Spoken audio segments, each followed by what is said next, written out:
घबराने की कोई जरूरत नहीं। मेरे बेटे की एंट्री मतलब इन बदमाशों को डिसेंट में। खुद को समझता क्या?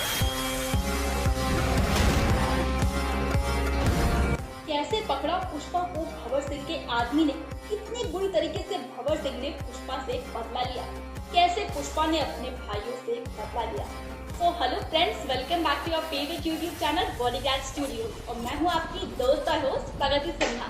पुष्पा नाम का फायर एक बार फिर से मंच पर आग लगाने के लिए तैयार हो चुका है। जी हाँ, जल्दी हिंदी सिनेमा के बड़े पर्दे पर दस्तक देने वाला है पुष्पा फिल्म का सीक्वल।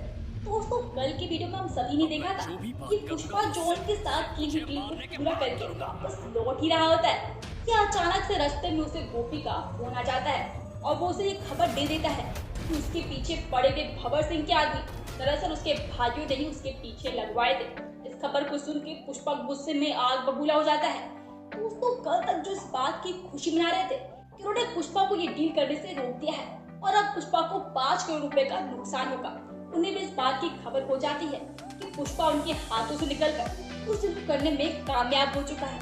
इस बात को सुनने के बाद भंवर सिंह और भी गुस्से में बावला हो जाता है और पुष्पा के आने वाले रास्ते में ना जाने कितने पत्थरों को बिछा देता है।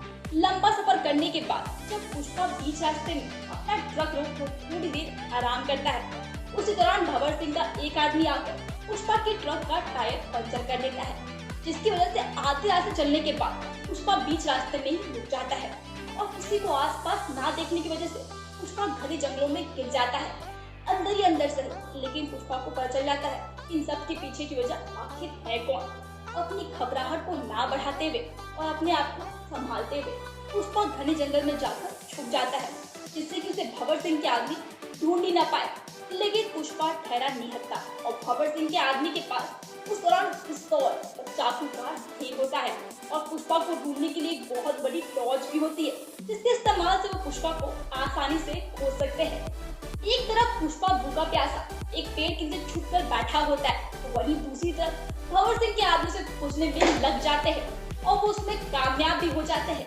पुष्पा के खिलाफ सबूत न होने की वजह से वो उसे गिरफ्तार तो नहीं कर पाते हैं, लेकिन उस पर दंडों की बरसात करना शुरू कर देते हैं। कुछ ही देर में भंवर सिंह भी वहां पहुंच जाता है और वो अपने अपमान का बदला लेने के लिए उस पर दंडों की बरसात करता है। लेकिन इतनी चोट खाने के बाद भी पुष्पा वहां से भागने में कामयाब हो जाता है और भागते भागते अपने घर पहुंच ही जाता है। पुष्पा को घायल हालत में देखकर सभी लोग घबरा जाते हैं, यहाँ तक कि शिवल्ली की आंखों से आंसू रोके नहीं रुकते हैं और वहीं पे उसके भाई भी रोने का नाटक करने लग जाते हैं। लेकिन पुष्पा सबकी असलियत जान चुका है, वो अपने भाइयों के झूठे आंसू में नहीं पिघलता, बल्कि उसे साफ साफ पूछता है, क्या तुम्हारी वजह से आज मेरी ये हालत हुई है।